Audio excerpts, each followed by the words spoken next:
Bismillahirrahmanirrahim. Assalamualaikum warahmatullahi wabarakatuh. Apa kabar semua?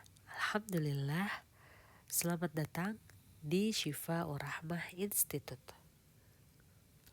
Alhamdulillah, pada kesempatan kali ini saya akan membahas tentang falsafah dasar yang kedua dengan simbol 2, artinya teori berpasangan.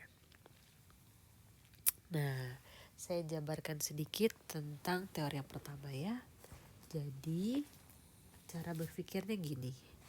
Nomor 1, kita harus memiliki sebuah pandangan atau falsafah tentang holistik, yang artinya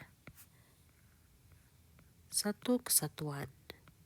Jadi segala sesuatu yang ada di alam semesta merupakan satu kesatuan yang tidak bisa dipisahkan, yang dimana jika seseorang sakit maka harus kita lihat juga lingkungannya. Dan juga kalau sebagai TCM ala Syifa, berarti yang harus dicek adalah hubungan dia dengan Robnya. Maka selanjutnya kita masuk ke yang kedua. Yang kedua itu apa? Yang kedua ini adalah simbol dari teori berpasangan. Maksudnya, selanjutnya segala sesuatu yang ada di alam semesta, ini saya coba ganti dulu ya, saya kasih warna merah. Segala sesuatu yang ada di alam semesta merupakan satu kesatuan yang tidak dapat dipisahkan, yang dimana manusia ini sebagai mikrokosmos dan alam semesta sebagai makrokosmosnya, yang dimana dari semua alam semesta dan manusia ini nanti terdiri atas dua muka yang berlawanan. Jadi alam semesta itu terbagi atas dua muka yang berlawanan. Nah, dua muka yang berlawanan ini kasih simbolnya seperti ini. Jadi ada simbol yang dimana ada area gelapnya, ada area gelap, tapi ada area terang, satu bulatan. Yang satunya lagi area terang, lalu ada sedikit area gelap di sana. Seperti itu ya. Seperti apa sih maksudnya terdiri atas dua muka yang berlawanan ini? Kita lanjutkan lagi pelajarannya. Jadi, di alam semesta ini Allah menciptakan segala sesuatu yang berada di alam semesta dibentuk, dilahirkan, bergerak, berkembang, dan berubah karena ada dorongan atau bimbingan dua aspek yang berlawanan. Ini salah satu kebesaran Allah Azza wa Jalla yang luar biasa, yang fenomenanya bisa kita lihat lewat ciptaan-ciptaannya.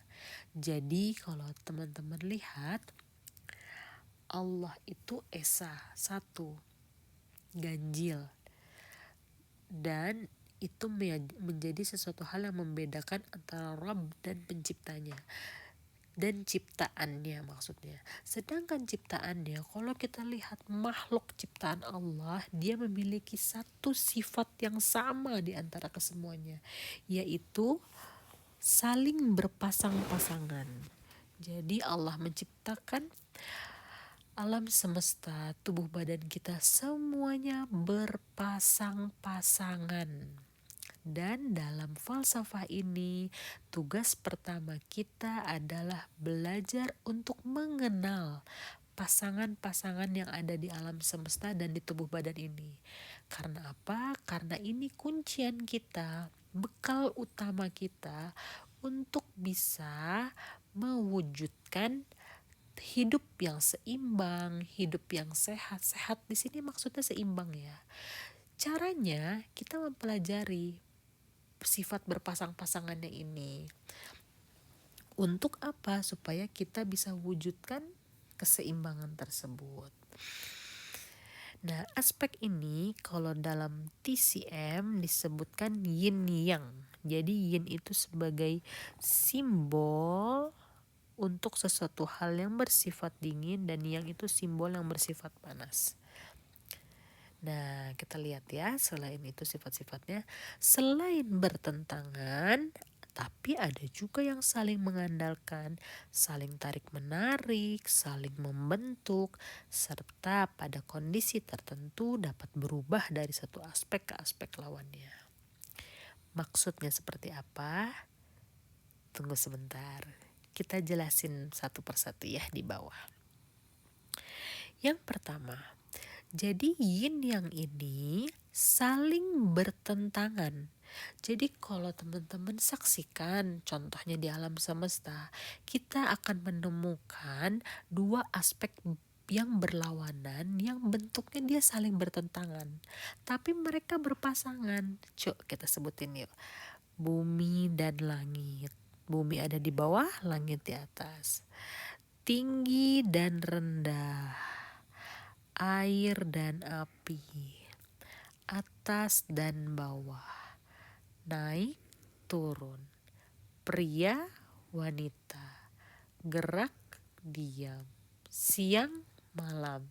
Ini pasangan-pasangannya, siang itu pasangannya malam, gerak itu pasangannya diam, pria itu pasangannya wanita, naik pasangannya turun, atas pasangannya bawah, air pasangannya api, tinggi pasangannya rendah, bumi pasangannya langit. Maksudnya mereka dibilang berpasangan karena memang mereka punya keterikatan-keterkaitan, padahal mereka aslinya saling bertentangan. Ya. Ini salah satu kita mengenal. Saya suka main sama anak saya gini. Kita main yin yang yuk. Maksudnya kita belajar memetakan alam semesta ini, kita bagi dalam pola cara melihat kita menjadi dua aspek. Disitulah kita belajar. Gelap terang, bagus. Panas dingin, bagus. Atas bawah, bagus. Mungkin kalau dulu di pelajaran bahasa lawan kata ya. Tapi ini bukan hanya sekedar lawan kata, tapi ini memang sebuah sifat dari alam semesta yang kita bisa bagi menjadi dua muka yang berlawanan. Nah, ciri-ciri dan sifat api kita buat simbolnya menjadi yang, sedangkan sifat air simbolnya menjadi yin.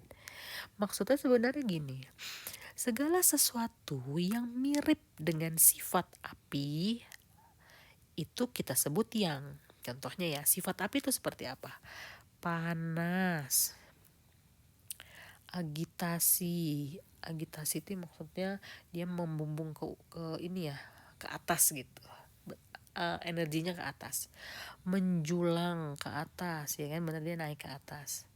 Terang, api lebih sifatnya terang. Kering dan cenderung berlebihan atau hiper.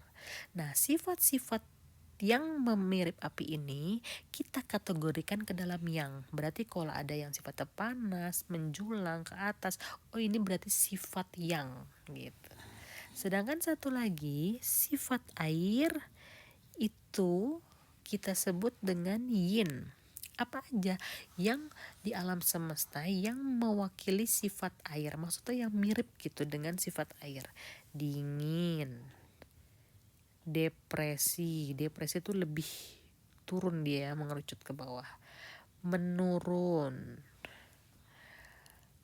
ke bawah, gelap, lembab, dan cenderung kekurangan atau hipo. Jadi seperti itu ya, kita coba memisah atau memilah atau membuat sebuah belahan atau pemisah supaya kita bisa memetakan alam semesta ini menjadi dua muka yang berlawanan. Ya, selanjutnya kita mengenal lagi. Yin yang dinamis dan relatif, bisa mengikuti situasi dan kondisi. Jadi di sini yin yang ini tidak mutlak, jadi dia mengikuti kondisi. Jadi tidak ada panas-panas yang pure full atau dingin yang full dingin, pasti ada panas yang ada dinginnya atau dingin yang ada panasnya, seperti itu ya. Contohnya, nah ini nih, dia tidak mutlak. Kita kasih contoh. Air dingin jika disandingkan dengan air panas, maka air dingin menjadi yin, air panas menjadi yang. Jadi air dingin itu yin, air panas itu yang. Tapi yang jadi pembanding, jika di sini air dingin disandingkannya bukan dengan air panas, tapi dengan air es. Berarti air dingin yang tadinya di sini dia yin, dia menjadi yang. Karena yang menjadi pembandingnya adalah air es. Dia lebih dingin dari air dingin biasa kan, air es.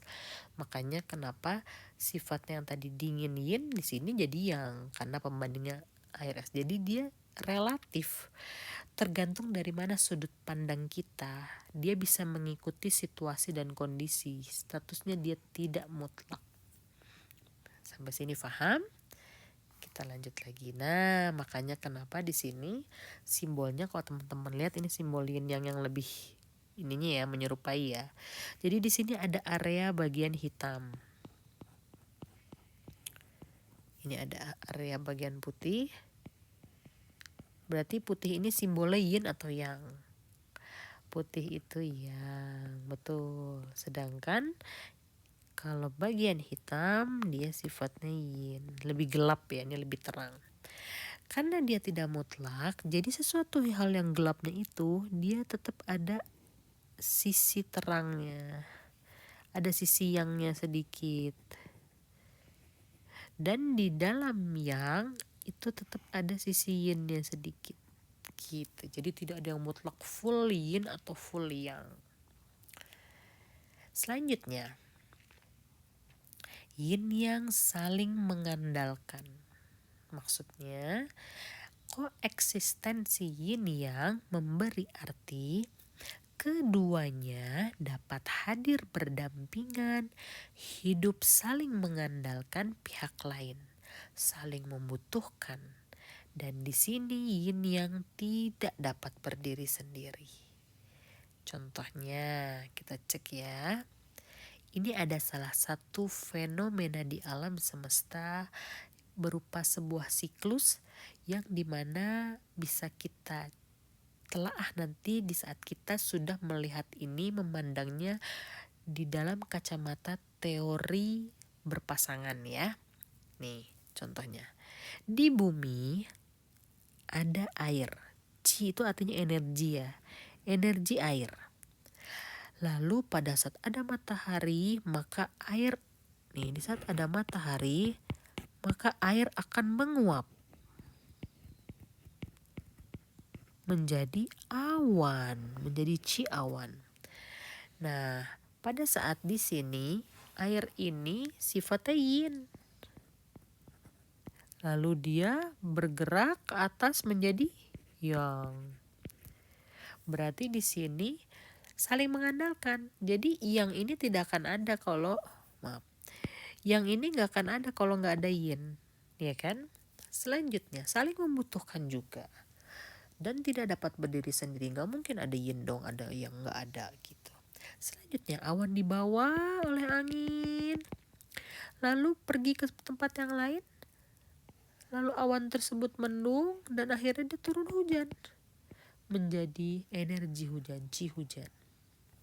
Nah chi hujannya nanti masuk lagi ke bumi jadi air.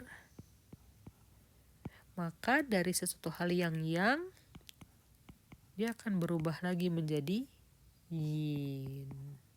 Jadi dia terus saling membentuk, saling membutuhkan, tidak dapat berdiri sendiri, saling mengandalkan.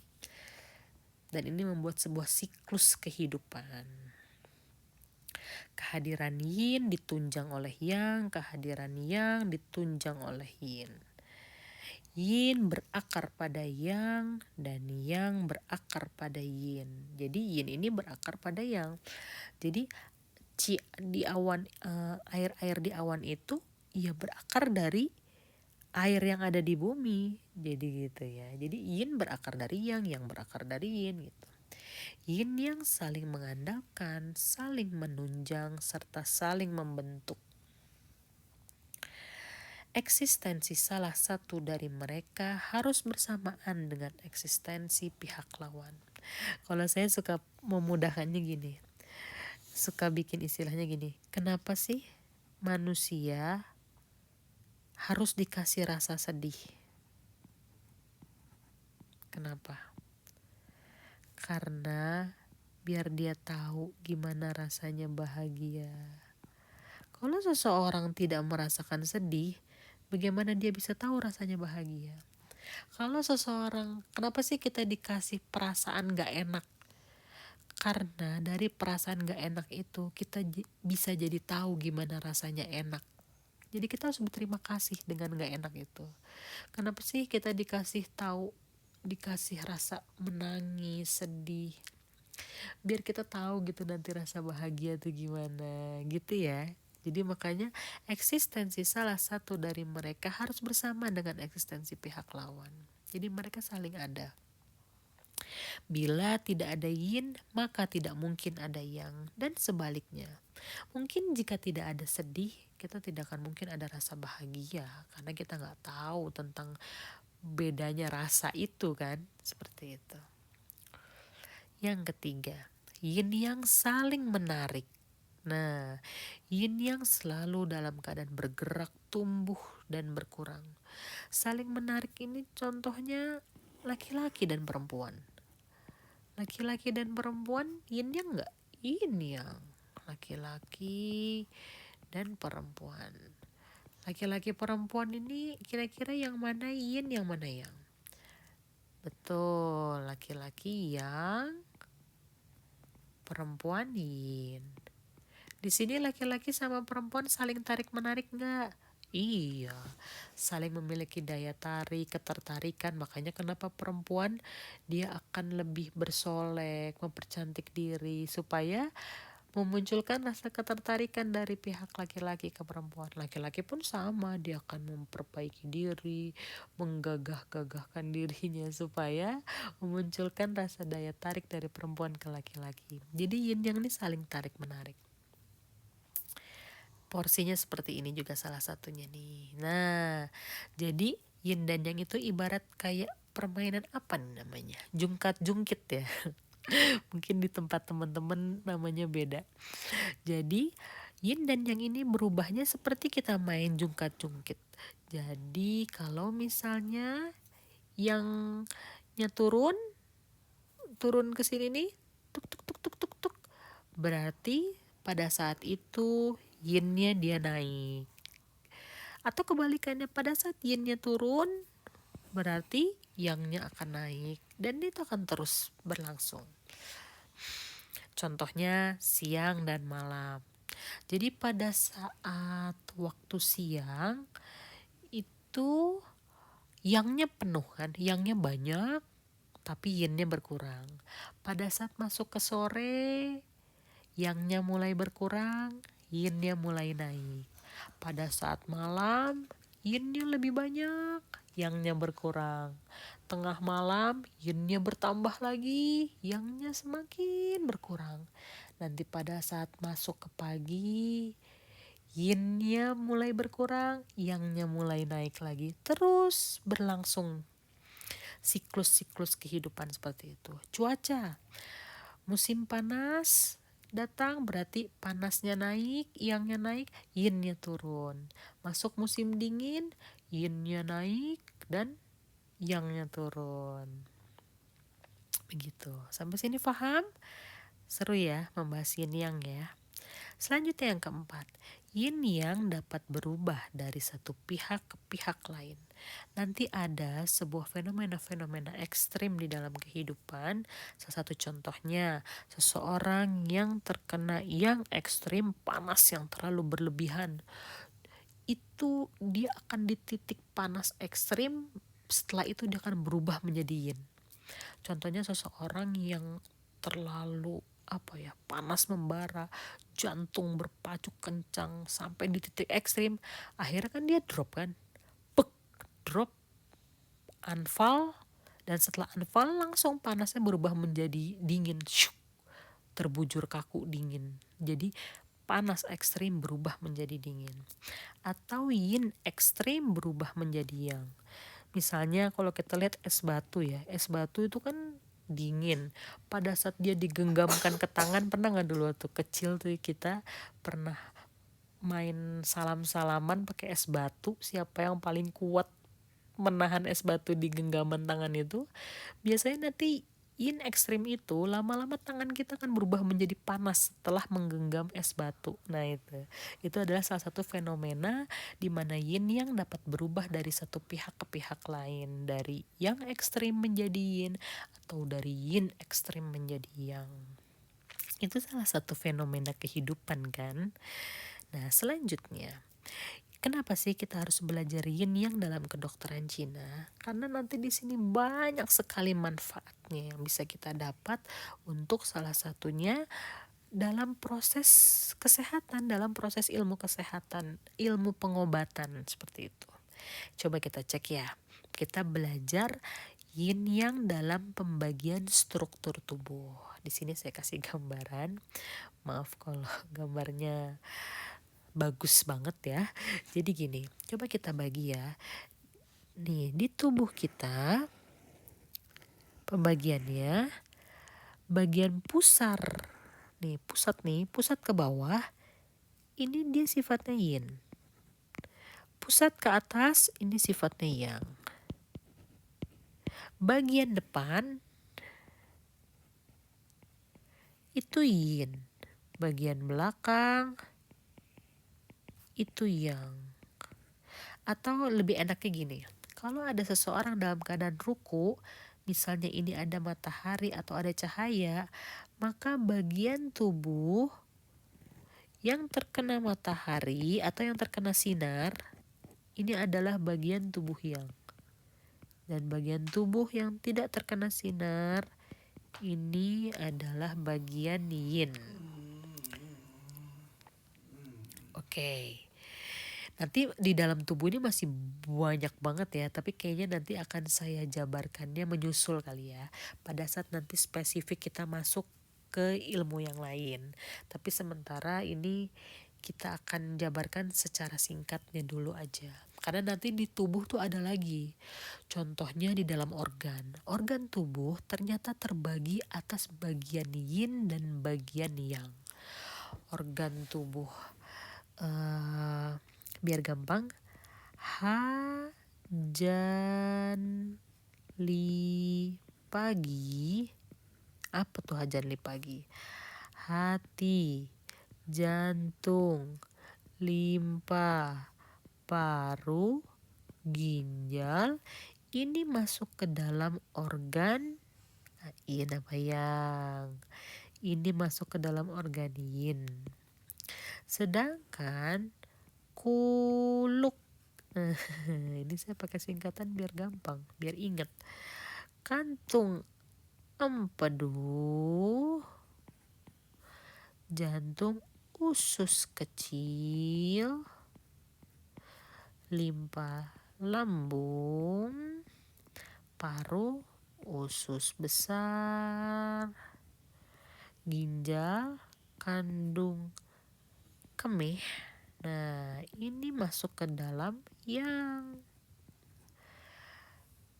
Jadi di sini kita memandang organ tubuhnya beda ya dengan kedokteran barat. Karena kalau kedokteran barat dia akan mengklasifikasi organ sesuai dengan sistem-sistem fungsinya, misalnya sistem reproduksi, sistem pencernaan, sistem sekresi, sistem respirasi. Kalau di kedokteran timur atau di TCM, kita akan mengklasifikasi organ tubuh berdasarkan sifatnya, berdasarkan yin yang-nya, seperti itu. Jadi ini klasifikasi yin dan ini klasifikasi yang. Dan berarti ini nih, hati dan kantung empedu, ini pasangan ini. Pasangannya hati kantung empedu. pasangannya jantung usus kecil, pasangannya limpa lambung, pasangannya paru usus besar, pasangannya ginjal kandung kemih. Ini saya baru menjabarkan secara perkenalan ya teman-teman. Tulisannya juga kecil-kecil. Nanti insya Allah kita akan ketemu satu episode lagi di depan yang kita akan bahas ini lebih detail lagi. Jadi teman-teman gak usah khawatir ya. Di sini saya akan jabarkan tentang yin yang dalam kedokteran Cina atau dalam falsafah pengobatan. Dalam fisiologi bentuk tubuh yin dan yang, jika yin itu terbagi atas tubuh bagian bawah, depan dan dalam. Tadi saya udah bahas ya. Kalau bagian yang, tubuh bagian atas, belakang, luar. Untuk patologi atau gejala-gejala jika sakit, maka yang terlihat untuk yang memiliki gangguan yin, dia akan terlihat kelemahan fisik. Kalau yang fisiknya kuat. Kalau yin dia kurus. Kalau yang dia gemuk. Jadi kalau ada orang kurus ini kayak tipe yin. Kalau ya gemuk ini tipe yang. Tapi bukan berarti murni ya, karena kan di sini tidak ada yang mutlak. Jadi kurus pun bisa jadi panas, bisa jadi yang. Kalau nanti ada sifat-sifat yang lainnya. Ini secara garis besar dulu. Selanjutnya, kekurangan energi itu yin, kelebihan energi itu yang. Kekurangan materi, kekurangan energi, ini nanti ada bahasa kekurangan artinya defisien. Kita sambil belajar istilah-istilah baru ya teman-teman. Kelebihan energi, materi, patogen ini hal-hal buruk lah. Atau disebutnya kelebihan itu adalah excess. Jadi kalau kita bahas ini tubuh dia tuh excess, terlalu banyak excess, maksudnya terlalu berlebihan. Atau tubuhnya dia defisien. Defisien itu artinya kekurangan. Ini istilah ya, kosakata dalam kedokteran timur. Selanjutnya, etimologi yang terlihat jika dia memiliki sifat yin berarti dia tubuhnya lebih dingin. Maaf kok saya jadi hapus. Lebih dingin, lembab, kelelahan, ketidakmauan seks, dan tertekan. Jadi kalau ada orang yang dia yang muncul gejalanya itu tidak ada rasa ingin untuk ke arah seks, kelelahan, berarti dia sifat tubuhnya yin. Tapi kalau gejalanya angin, panas, kering, api, udah pasti nih ya, itu sifatnya yang. Atau yang memiliki kobaran nafsu biologis, misalnya dia tipe hypersex lah ya, jadi tipe kecenderungan untuk seksnya tuh tinggi. Itu biasanya berarti dia sifat tubuhnya yang. Atau yang terlalu emosi berlebihan, itu sifatnya yang. Tertekan ini dia lebih ke diem jadinya, dia lebih ke diem, depresinya tapi yang betul-betul gak nafsu makan, malas ngomong, malas bertemu orang, itu dia berarti gejalanya yin. Kalau yang itu emosi, meluap-luap, marah-marah, pengen makan banyak, teriak-teriak, itu dia masuknya ke yang. Selanjutnya kita lihat analisa penyakitnya. Ini kita kasih gambaran singkat aja ya buat pelajaran teman-teman, gambaran awal. Untuk kita mulai peka nanti pada saat melihat teman-teman atau melihat diri kita, melihat alam semesta, melihat tubuh badan kita sudah mulai bisa mengklasifikasi atau membedakan ini kira-kira sifat yin atau sifat yang ya gitu. Sindrom dingin, kalau dia merasa perasaan dingin itu berarti yin. Sindrom kelemahan, merasa lemah aja itu dia. Atau kalaupun misal sakit, dia penyakitnya di dalam atau di organ, bentuknya sudah masuk ke organ. Penyakitnya kronis atau dia sudah lama, permanen, dengan sifat yang sudah meluas, melebar, berarti ini sifat analisa penyakitnya itu dia yin. Sedangkan kalau dia sindrom panas, kecenderungan gerah, panas, haus gitu ya, itu dia masuknya ke yang. Sindromnya masih terlihat kuat. Bedanya kalau sindrom yang itu biasanya dia lebih masih kuat, badannya masih kuat, Beda sama orang yang yin. Kalau yin dia udah lemah, letih, lesu, lunglai gitu. Penyakitnya ini masih di luar meridian. Nanti kita belajar meridian ya. Meridian itu adalah jalur energi yang terletak di bawah permukaan kulit antara tulang. Jadi dia udah otot sampai permukaan kulit. Kalau di dalam itu berarti organ. Kalau ini dia masih di jalur meridian. Penyakitnya masih akut, masih baru, terjadinya juga masih kadang sewaktu-waktu, bukan yang terus kontinu lama, adanya di luar atau di lokasi tertentu. Ini berarti dia sifatnya masih yang selanjutnya kita mencoba melihat penegakan diagnosanya. Berarti kita lihat ya, kalau yin itu kondisinya dingin tubuh badannya, lemah, penyakitnya dalam atau di organ. Nih, bedain rasanya. Ya tadi kan kalau panas, kuat, penyakit masih di permukaan itu yang. Nih, kalau di seseorang yang memiliki sifat yin, dia rasa sakit yang dirasain itu dia lebih ke rasa tumpul, kayak terkena benda tumpul dan berat. Kayak yang berat banget, aduh males, berat banget, itu dia yin. Tapi kalau rasa tajam seperti kayak ketusuk-tusuk, berdenyut-denyut, gatal, bergerak cepat, ini berarti gejala sakit sifatnya yang. Selanjutnya kalau yin, dia akan memburuk di malam hari, tapi dia membaik di siang hari karena malam hari kan dingin. Jadi dingin, tubuhnya dingin, ditambah dingin makin buruk. Pada saat siang hari kan hangat, jadi dinginnya tubuh terkena hangat dia akan membaik gitu. Bedanya dengan kalau yang sifatnya yang dikebalikan, dia memburuk pada siang hari karena sifatnya panas, ketemu siang memburuk, dan dia akan membaik di malam hari karena malam itu kan dingin, tubuhnya panas, dia akan membaik. Selanjutnya dia memburuk karena kedinginan atau diam, tapi membaik karena panas atau gerak. Karena sifatnya dingin ya, jadi pada saat memburuk saat kedinginan. Kalau yang panas dia membaik karena dingin atau diam, dan memburuk oleh panas atau gerakan. Karena udah panas, ketemu panas lagi, ketemu gerakan berlebihan, dia akan memburuk. Begitu cara pengobatannya. Nah, ini mah pengobatan saya jelasin di sini singkat saja, saya bacakan saja. Karena untuk detailnya nanti kita akan bahas pelan-pelan. Untuk pengobatan, kalau sifatnya yin berarti tekniknya dia penguatan. Karena sifatnya cenderung lemah, berarti dikuatkan. Oleh apa? Pemanasan, penghangatan, ada usapan lembut, usapan cepat. Ini salah satu teknik pijat ya, atau teknik rangsangan. Ke arah luar, ke arah atas, searah jarum jam, durasi pendek. Ini tusuk jarum biasanya salah satunya.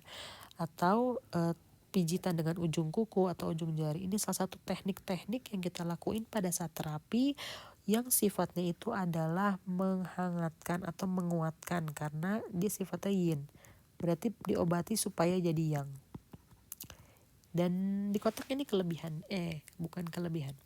Kebalikannya, tekniknya pelemahan, penjernihan, pencaharan. Jadi kita keluarkan kan kalau panas biasanya ekses, kelebihan, jadi harus dibuang. Di sini nanti ada teknik pijatannya, usapannya kuat, keras, ke arah dalam, berlawanan arah jarum jam. Jadi kita mengobati seseorang searah dengan jarum jam atau berlawanan dengan jarum jam. Itu jarum jam ternyata berbeda ya itu ya. Masya Allah, ini ilmu banget nih. Nah, misalnya kita obati dengan durasi lama, dengan jempol, siku, dan kaki. Ini dia akan membedakan. Teknik ini akan membedakan karena dia penyakitnya sifatnya yang, maka diobati supaya jadi yin. Sebenarnya bukan diobati supaya jadi yin ya. Dengan pengobatan yin supaya jadi seimbang. Karena kalau nanti jadi terlalu yin, sakit lagi. Jadi ini supaya seimbang. Jadi kata kuncinya, kenapa sih kita harus belajar yin yang ini gitu loh, teori berpasangan ini gitu. Karena dengan kita belajar teori berpasangan, maka kita akan jadi tahu dia sakitnya apa, lalu pengobatannya apa.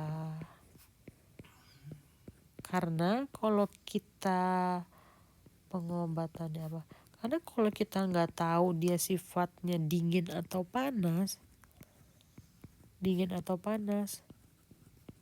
lah kita ngobatinnya gimana? Ya kan? Karena prinsip pengobatan kan nanti kalau dingin berarti apa? Dipanaskan. Kalau panas didinginkan. Kan gitu. Sama kayak kehidupan kan. Kalau ngantuk tidur obatnya. Kalau lapar makan obatnya. Ini kan prinsip hidup, prinsip sunatullah aja kan. Masya Allah. Jadi di sini kita berusaha untuk peka di situ. Kalau kita nggak paham prinsip yin yang ini dan kita nggak ketemu tentang konsep panas dingin ini, kita akan sulit untuk menemukan prinsip pengobatan di sini. Jadi makanya ini salah satu falsafah atau teori berpasangan, ini teori yang paling utama yang ada di TCM. Mungkin teman-teman udah biasa ya di traditional Chinese medicine pasti yang keingetnya yin yang. Tapi tenang dulu, ilmunya nggak cuman ini gitu loh. Setelah yin yang, kita akan ketemu dengan falsafah yang selanjutnya akan saya bahas episodenya setelah ini. Jadi sebenarnya yin yang TCM ini luas ya, menyeimbangkan bukan hanya dari teori yin yang ini, tapi ada teori yang selanjutnya namanya teori pergerakan alam. Ini Masya Allah lebih bagus, lebih menarik lagi. Materinya akan panjang, insya Allah akan saya bahas setelah episode ini. Nama simbolnya simbol 5. Kalau tadi yang pertama falsafah 1, holistik 1, teori berpasangan simbolnya 2, dan teori nanti yang ketiga pergerakan alam itu 5. Makanya kenapa saya suka bilang ini teori 125. Gitu ya. Oke, terima kasih banyak teman-teman. Alhamdulillah. Semoga bermanfaat di falsafah 2 ini.